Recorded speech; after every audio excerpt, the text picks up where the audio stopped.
গত ৮ মাস পূর্বে যে রেখা নামে যে নারী তার মৃত্যু হয় এবং তার মৃত্যুকে কেন্দ্র করে তার যে মৃত্যু সেই মৃত্যুর রহস্যটা কি বা কেনই তার মৃত্যু হলো এমনটাই কিন্তু সন্দেহজনক হয় পরিবারের পক্ষ থেকে আদালতে মামলা করেন এবং মামলার যে প্রেক্ষিতে আজকে কিন্তু পুলিশ এবং ম্যাজিস্ট্রেট তাদের উপস্থিতিতেই কিন্তু আজকে সেই নারীর যে মৃতদেহ সেই মৃতদেহ কিন্তু উদ্ধার কবর থেকে উত্তোলন করছেন। আমরা কথা বলবো মৃত রেখার যে মা তার কাছে আসলে জানতে চাবো যে আপনার মেয়ের যে মৃত্যুটা সেই মৃত্যুটা আর রহস্যজনক কেন মনে হলো বা কেনই বা আপনার কাছে সন্দেহ হলো? আমার মেয়ে বিয়ে দেওয়ার পর থেকে ওর মাও খুব জ্বালায়, আমার জামাইও জ্বালায়, জ্বালাতে জ্বালাতে আবার লিয়ে না করে খায়, আবার ব্যাট নিয়ে যায়, আবার বাইর করে দেয়। আমার বেটির ঘরে যায় জিনিস সব কিছু আর মাও চুরি চামারি করে লেওয়ার পরে শূন্য করে ব্যাথে বের করে দেয়। তখন আমরা লিয়ে যাই আবার কিছুদিন থাকে, আবার যায় আর মা ওকে টাইপেরে আনি যে এখন ভালো হয়ে গেছে, এখন করে খায় আমার বেটা। এগুলো কয়ে আনছে, আনার পরে আমার বেটির ডিবিনের টাকা আমার বাড়ির জমি লেওয়া আসলো, আমি খালি চাউল করে দিছি, ওরা এনে খাসে। খাওয়ার পরে ওই 2 মাস আগে ওই 60,000 টাকাও বুঝে লিছে। আমার মেয়ের থেকে 3টে ব্যাংকের ইনজোর টাকা তুলে লিছে, লেওয়ার পরে গাড়ি সাজাছে। তারপরে ওই ঘর ইনজোর টাকা তুলে ঘর বেঁধে দিছি আমরা। দেওয়ার পরে আমার বেটি খায় করে ধরে খায়, খেতে উনকে জ্বালায় আমার বেটি স্বীকার করে না, আমরা ছেড়ে লিবের চাই দেখে আমার ছেড়ে দেয় না। তারপরে লুকে বিয়ে করছে, মোবাইলের দ্বারায় বিদেশি মেয়ে বিয়ে করছে। করার পরে আমার বেটির সাথে যখন ওই মেয়ের সাথে যখন কথা বলে একই বিছানায় শুতে থাকে, আমার মেয়ে বলে লাত্তি মেরে ফেলে দেয়, আমার বেটি মারে, আমার বেটি জ্বালায় যন্ত্রণায় ওই জামায়। তবু আমার বেটি স্বীকার করে না যে আমি এরই ভাত খামো, আমার একটা সোল আছে, আমি এই সোল ছাড়া আমি আসতে পারবো না। আমাকে কয় না, আমার মেয়ে আমার সোলের বাপক কয় না, খালি আমাকে কয় মানা করে যে মা এক জায়গাতেই মানুষের বিয়ে হয় জীবনে, আর দ্বিতীয়বার আমি বিয়ে শাদি বসবো না। আমার যদি ওই বাড়ির মৃত্যু হয় তাই হবি, এগুলা আমার বেটি আমার কষ্ট। তারপরেও উনকে জ্বালাই ওই 2 মাসের মধ্যে আমার সব ক্লিয়ার করে নিয়েই আমার বেটিকে শেষ করে দিল। আমি ঈদের খরচা পাতি ঈদের 6 দিন আগে সব কিছু আমি মেয়ের পেটে দিয়ে গেছি। জামাইয়ের নাম ইসমাইল হোসেন শামিন।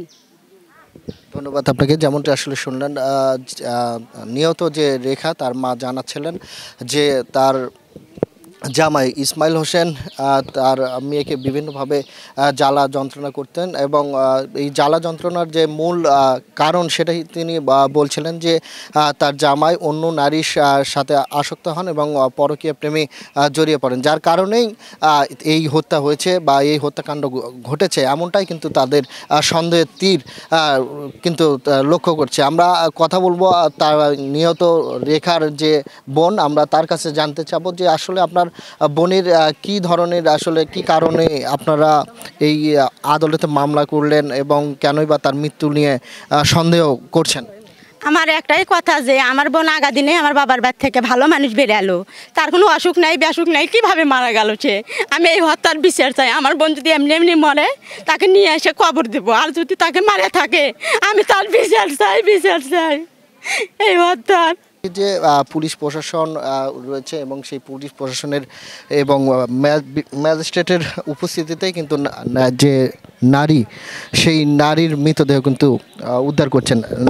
আমরা জেনেছি যে আমাদের কাছে তথ্য রয়েছে রেখা খাতুন যে নামের যে নারী মারা গেছে এবং সেই তার যে মৃত্যু সেই মৃত্যু নিয়েই তার পরিবারের সদস্যরা আদালতে কিন্তু মামলা করে। সেই মামলার প্রেক্ষিতেই আজকে সে পুলিশের যে উপস্থিতি সেই পুলিশের উপস্থিতিতে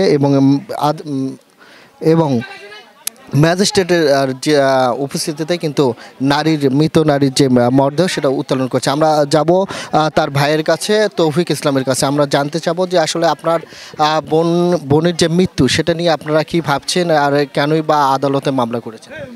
আমরা আদালতে মামলা করা হয়েছে তাকে দোষ দেওয়ার জন্য নয়, আমরা জানার জন্য যে কিভাবে আমার বোন মারা গেল।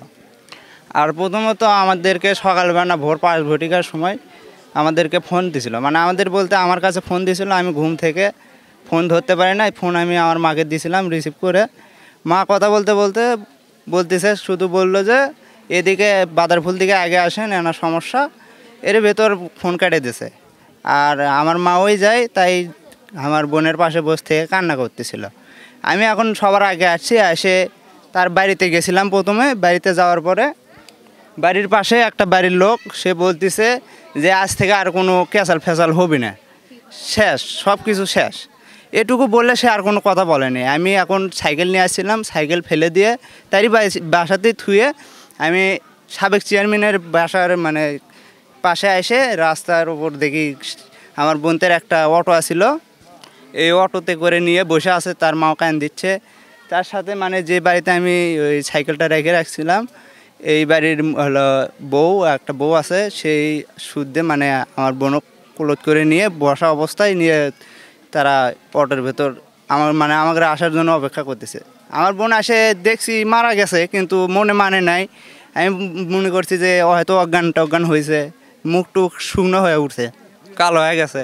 কিন্তু আমি আইসে তারপর আমার বোন থেকে বললাম যে তাড়াতাড়ি নিয়ে চলো হসপিটাল, নিয়ে যায়। এই গলি ও গলি মানে দৌড়াধাপা করতেছে, কিন্তু হসপিটালে লেগাচ্ছে না। একবার হসপিটালে লেগানো হলো, ওপর থেকে একটা মহিলা বললো যে এই মহিলা তো কাল রাতে 11টার দিকে নয় একবার আনা হয়েছিল, তারা তখন ভর্তি করে না, এখন আবার সকালবেলা কী কারণে নিয়ে যাচ্ছে মরা লাশ ভর্তি করার জন্য, এটুকু বলছে। বলার পরে মনে করেন যে সাবেক চেয়ারম্যান সুদে মেলা লোকজন গেছে, যায়া আমাদেরকে বলতেছে তোমাদের মেয়ের কিছু হয়নি, তোমাদের মেয়ে হার্ট ব্লক করে মারা গেছে, পুলিশ জন আসছে, সাইন টাইন দাও, এলে লাশ কাটাকাটি করার কোনো দরকার নাই, হার্ট ব্লক করে মরছে, তোমরা লাশ কিছু কাটপে দেবা। আমার বোনের মৃত্যু হয়েছে 8 মাসের মতন তিনি হবে, মানে রমজান মাসের ভেতরে মনে করেন যে কিছুটা রোজা গেছে, তার পাশে।